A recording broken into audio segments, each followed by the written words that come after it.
Hi, ഞാനിവിടെ ഉള്ളൊരു park നിങ്ങളെ കാണിച്ചു തരാം കേട്ടോ. സാൻഡ്രോ പാർക്കാണിത്.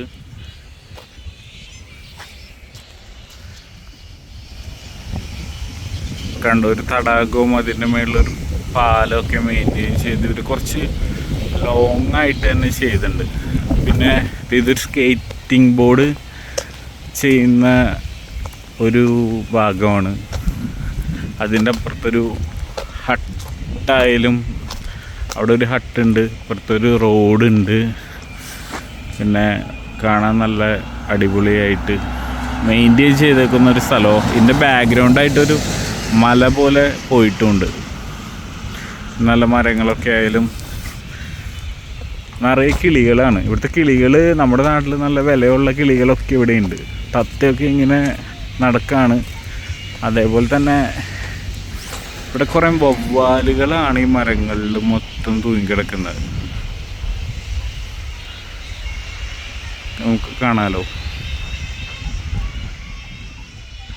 അതല്ലാതെ ഇവിടെ വേറെ കിളികളും ഉണ്ട്.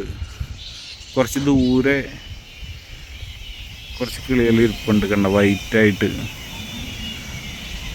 അവിടെ മരങ്ങളിലാണെങ്കിൽ വവ്വാല്, അതേപോലെ വേറെ സ്ഥലങ്ങളിലായിട്ട് മറ്റ് കിളികളും എല്ലാം കൊണ്ടും നല്ല ഭംഗിയുണ്ട് കാണാൻ. പിന്നെ ഇവിടെ കുറച്ച് അപ്പുറത്തൊരു ഗ്രൗണ്ടും അങ്ങനെ തന്നെ മെയിൻറ്റെയിൻ ചെയ്ത് വെച്ചേക്കാണ്.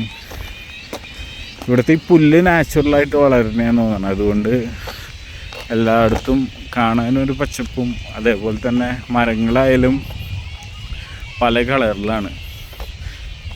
പച്ച കളറിലും ബ്രൗൺ, യെല്ലോ, റെഡ്, അങ്ങനെ പല പല കളറിലായിട്ടാണ് എല്ലാം വന്നേക്കുന്നത്.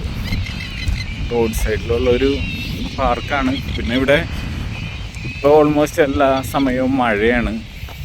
അതുകൊണ്ടായിരിക്കും ആളുകളൊക്കെ വളരെ കുറവാണ്. പിന്നെ ഇവിടെ ഒരു 6 മണിയാകുമ്പോഴേക്കും ഈവനിങ് എല്ലാ ഷോപ്സും ക്ലോസ് ചെയ്യും, എല്ലാവരും വീട്ടിൽ പോവും. പിന്നെ ഇവിടെ കൂടുതലും ഫാംസാണ് ചുറ്റും, ഈ ഒരു ടൗണിൻ്റെ ചുറ്റും. അപ്പോൾ അവർ ഏർലി മോർണിംഗ് അവരുടെ വർക്ക് സ്റ്റാർട്ട് ചെയ്യും. പിന്നെ ഈവനിങ് ആകുമ്പോഴേക്കും അവർ കയറും. മീൻസ് എല്ലാം ക്ലോസ് ചെയ്ത് അവർ പോവും. വണ്ടികളും അങ്ങനത്തെ പലതും ഈ റോഡ് സൈഡിൽ കൂടെ പോകുന്നുണ്ട്. ഇവിടെ കൂടുതലും ഇറ്റാലിയൻസ് ആണെന്നാണ് പറഞ്ഞത്. ഇറ്റാലിയൻസും ഇന്ത്യൻസും തമ്മിലൊരു ബോണ്ടുണ്ട്. അതുകൊണ്ട് അവർ നമ്മുടെ ഒരു കൾച്ചറും നമ്മുടെ ഒരു ക്യാരക്ടറെല്ലാം റെസ്പെക്റ്റ് ചെയ്യുന്നതാണെന്നാണ് പറഞ്ഞത്.